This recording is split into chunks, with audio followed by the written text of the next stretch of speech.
अब हम corporate connection में आज के मैनेजमेंट पर और बात होने वाली है आज केआरबीएल के मैनेजमेंट से। हमसे बातचीत करने के लिए जुड़ रहे हैं कंपनी के सीएफओ आशीष जैन, जिनसे चर्चा होगी खाड़ी देशों में एक्सपोर्ट मार्केट में ग्रोथ को लेकर, साथ ही साथ होगी कंटेनर की समस्या का कारोबार पर कितना असर पड़ा है उस पर भी सवाल जवाब हम करेंगे। लेकिन मैनेजमेंट पर से चर्चा शुरू करने से पहले जान लेते हैं कंपनी के बारे में कुछ बेसिक जानकारी।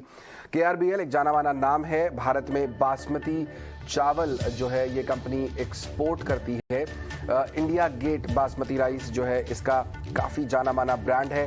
कंपनी की कुल आय में इंडिया गेट की 67% हिस्सेदारी है।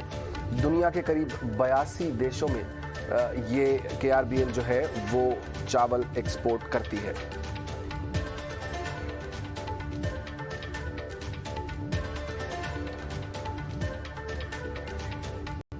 आशीष जैन जी हमारे साथ जुड़ गए हैं। बहुत बहुत स्वागत ईटी नाउ स्वदेश पर आपका। सबसे पहले तो ये जानना चाहेंगे कि इस बार उम्मीद की जा रही है कि मानसून जो है वो उम्मीदों के हिसाब से ही होगा, नॉर्मल मानसून होने की उम्मीद है। हम देख रहे हैं कि सरकार ने जो वीट बैन लगा दिया है उसका भी काफ़ी हद तक कुछ न कुछ डोमेस्टिक मार्केट पर पॉजिटिव असर दिखा है। लेकिन चावल की बात करें तो फिर यहाँ पर एक्सपोर्ट का आउटलुक किस तरह का दिख रहा है वित्त वर्ष 2023 के लिए? Export outlook for FY23 continues to be positive. जैसे आपको पता ही है FY22 में स्पेशली नॉन बासमती का रिकॉर्ड एक्सपोर्ट हुआ था। The outlook for the current year also continues to be strong. I was hearing earlier that a better than normal monsoon is expected, so that also bodes very well for the overall crop availability and therefore exports. Correct mister Jain, इस समय जो global uncertainty चल रही है, हम देख रहे हैं कई सारे जो एरियाज हैं, जोग्राफीज हैं, वहाँ पर वॉर की सिचुएशन बनी हुई है। आप एक्सपोर्ट करने वाली कंपनी है इतनी बड़ी देश की, जिस तरह की चिंताएं बनी हुई हैं, क्या उससे आपके बिजनेस पर किसी तरह का कोई इम्पैक्ट पड़ा है? No, we've not seen any such impact on our brands or our products in the Middle East. Okay, आपने ये भी इंडिकेट किया था पहले कि आपके मार्जिन्स जो हैं वो यहाँ से बेहतर होते दिखाई दे रहे हैं, लेकिन इस बार हमने देखा कि कुछ डिक्लाइन ज़रूर दिखाई दिया है मार्जिन में। किस तरह से आपने प्राइसेस को इस समय होल्ड किया है और किस तरह का मार्जिन आउटलुक आप दे सकते हैं इस वित्त वर्ष के लिए?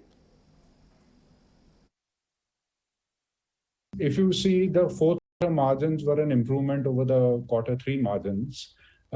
So in Q3, we had a twin phenomena. One was that the sales of relatively lower margin SKUs increased while the cost went up. So, that has been partially addressed in Q4, and for the current financial year, we are positive that the exports should come back on track, and that should enable us to sort of report margins better than in the preceding year. Right mister Jain, पूरे साल की अगर हम बात करें तो हमने देखा कि जो आपका रेवेन्यू है वो करीब करीब 5% के आसपास तक बढ़ा है, जो डेटा हमारे पास है। किस तरह का रेवेन्यू टारगेट आप लेके चल रहे हैं अगले फाइनेंशियल ईयर के लिए? Give any guidance. However, like I said, the market continues to be buoyant. So exports, we have taken steps to address the challenges that we had faced in exports. The domestic demand continues to be buoyant. So we're looking at a fairly progressive year from a sales point of view. Okay, किस तरह के आपने capex plans बनाए हैं, क्योंकि आप बता रहे हैं कि जो ग्लोबल अनसर्टिनिटी है उसका आपके बिजनेस पे इम्पैक्ट नहीं पड़ा है, एक्सपोर्ट जाहिर तौर पर आपके बड़े ही होंगे पिछले कुछ समय में, तो आने वाले समय के लिए क्या एक्सपेंशन प्लान्स बनाए हैं? कोई नए प्लांट्स आप लगाने वाले हों, अगर वो डिटेल्स आप शेयर कर सकें। Yes. So, as you know, we have a strategy of, driving growth through the non-basmati rice market in India. So, to focus on that and also to sort of increase our manufacturing capacity, we have decided to set up plants in 3 locations. One is in Kandla, where a plant is already under construction. The other 2 locations are in Karnataka and Madhya Pradesh. In Karnataka, the land purchase formalities are currently underway, while the land is being identified in Madhya Pradesh. So with these 3, we will be able to focus not only on basmati, but also on non-basmati. In fact, the Karnataka plant is going to focus exclusively on the non-basmati space. The total capex for these three plants is around 200 crores, of which roughly 15 crores got spent in the last financial year.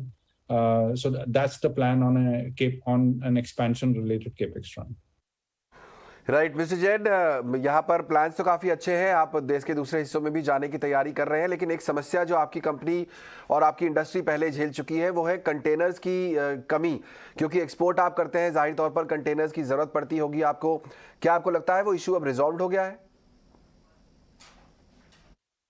No, it's not been resolved, but I understand that it's marginally better than earlier. But the challenge in terms of our short availability of containers and the consequent impact on logistics prices continues to be there.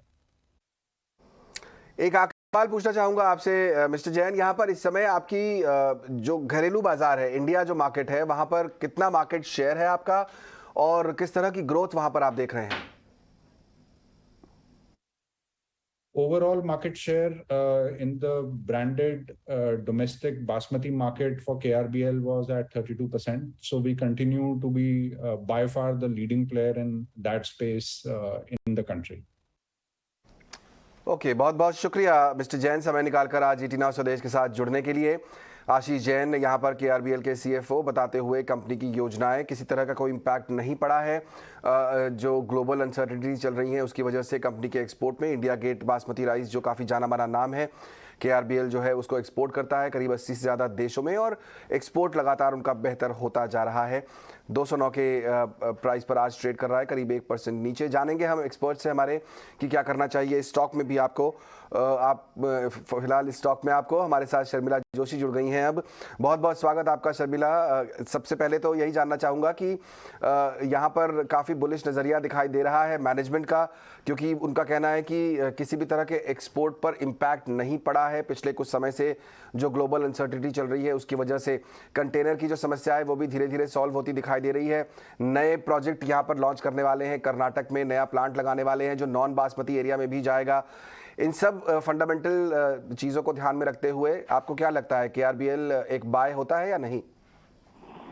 Yes, मेरे हिसाब से एक bye on dip की strategy आप इसमें रख सकते हैं एंड रियली द एक रिकवरी हम देख रहे हैं जो पिछले दो क्वार्टर्स में बिजनेस का डेफिनेटली प्रॉफिटेबिलिटी में पिकअप हुआ है।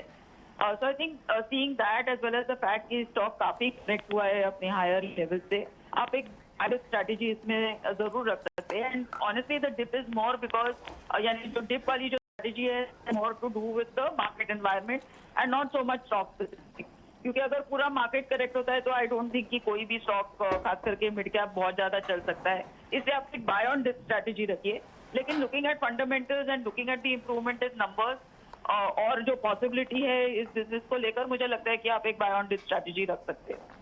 बाय ऑन डिप्स की स्ट्रैटेजी तो KRBL पर हुई, ये तो अच्छी बात है शर्मिला, लेकिन अगर मैं आपसे पूछूं कि ये जो एग्री कमोडिटी रिलेटेड कंपनियां हैं, चाहे वो चावल है, कॉफ़ी है, चाय है, क्योंकि हमने देखा ग्लोबली एग्री कमोडिटीज़ के प्राइसेस काफ़ी हद तक नीचे आए हैं, क्या ये इस समय पोर्टफोलियो का हिस्सा होने चाहिए किसी निवेशक के? डिपेंड ऑन विच स्टॉक, थोड़ा स्टॉक स्पेसिफिक आपको होना पड़ेगा and I think rice export is definitely a good idea. जहाँ तक कॉफी का सवाल है, मेरे हिसाब से एक दो ही लिस्टेड है। आई थिंक एक कंसोलिडेटेड कॉफी है और एक we do have Tata coffee और वो जो स्टारबक्स वाला प्ले है, तो वो एक अलग चीज हो जाती है। तो largely I would be with rice export company. Okay, focus फिलहाल राइस पे रखें तो ही बेहतर है। बहुत बहुत शुक्रिया शर्मिला, समय निकालकर आज हमारे साथ जुड़ने के लिए।